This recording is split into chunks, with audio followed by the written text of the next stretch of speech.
I know there are many New Zealanders right now watching this show too. Sky News goes out to your beautiful, beautiful islands. I love New Zealand, but I have to ask you, what are you doing to us? What? Your government, your Prime Minister, why are they letting Australia hang in the wind? Why are they not backing us up in this very serious confrontation with the Chinese dictatorship that's now even preparing for war in our region?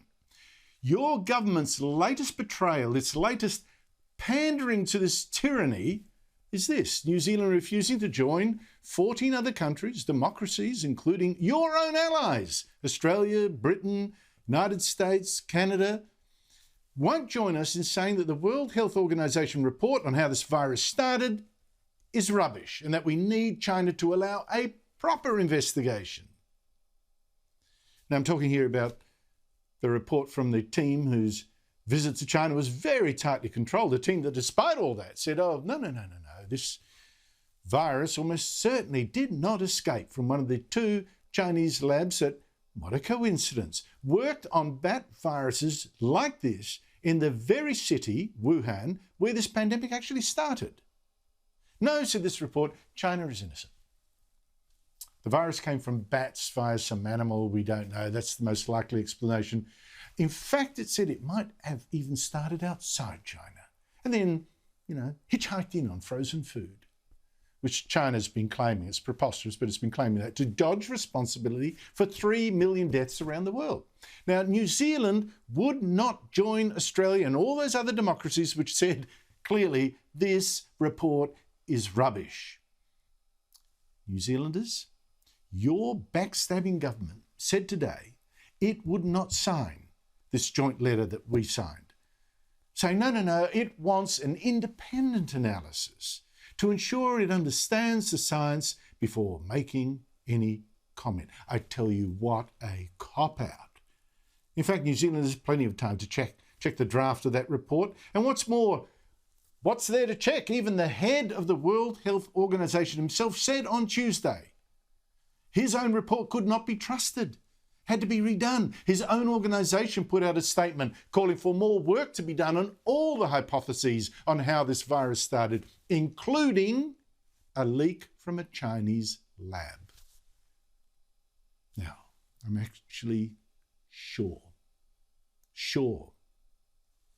totally sure that this is actually New Zealand ratting out on Australia, not wanting to offend China by saying, well, it might have come from a Chinese lab.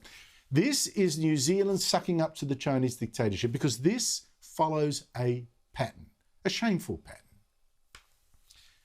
We have had China for years now punishing Australia, making an example of Australia to show the world what happens to anyone who dares to criticise this dictatorship or stop its growing aggression. Stolen the South China Sea, for instance. It is China punishing Australia for asking, for instance, for an inquiry into how this virus started. A virus, may I remind New Zealand, has hit it too. This is China punishing us for standing up for freedom in Hong Kong, for standing up for democratic Taiwan, for standing up for the 1 million Muslim Chinese that China has locked up in concentration camps.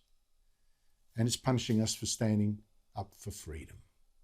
And for that, we've been smashed by China. Our exports are banned, many of them. Meetings with ministers banned. 2 Australians arrested on fake charges of spying.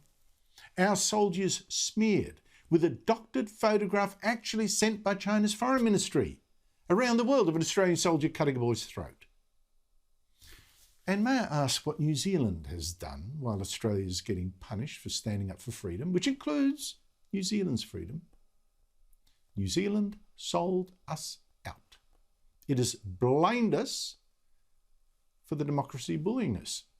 It's our fault. I mean, Britain has defended us. The US has defended us. Even NATO over there in Europe last week defended us. But New Zealand, the NZ in Anzac, no way. Its trade minister, what a sellout that man, told us instead to pull our head in, to go and crawl to China's dictator, so that China would perhaps then reward us like it rewards New Zealand, like with little biscuits for being a good doggy.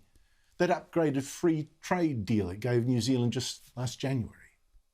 If they were to, follow us and show respect, I guess a little more diplomacy from time to time and be cautious with wording, then they too hopefully could be in a similar situation. New Zealanders, aren't you embarrassed that China loves your trade minister telling us to kowtow to Beijing like you do? And that China even called on Australia to now copy your man in humbling ourselves. And this kind of rubbish treatment from New Zealand keeps coming. New Zealand's Foreign Affairs Minister, who wears her far left politics on her face, says Australia has to make concessions to China, while New Zealand stays out of it and just, sweet talks the communist menace instead. Their bilateral relationship is a matter for them to resolve and work through. Do I believe that there might be an opportunity for New Zealand to create a different environment to have a conversation? Yes, I do. Let me tell you what's really going on here and why this is so dangerous and why what New Zealand is doing is so immoral and short-sighted. It is not true that New Zealand is staying out of this. Far from it. In fact, New Zealand is acting as China's patsy, its useful idiot, its wedge of the West. Because China is not just punishing Australia for resisting this very aggressive dictatorship and showing, the world what happens to its critics. At the same time, and equally publicly, it is rewarding New Zealand for appeasing this dictatorship. It is showing the world what happens, on the other hand, to people who crawl to it. New Zealand is China's tool, the yin to our yang. And it's being used, letting itself be used, to split opposition to the growing menace that is China. To split the democracies and help the dictatorship, which is threatening to invade Taiwan very soon. New Zealanders, I love your country. But are you proud that you have a Prime Minister that sells out your friends and freedom to please a dictator? Is the Anzac tradition really so utterly, utterly dead?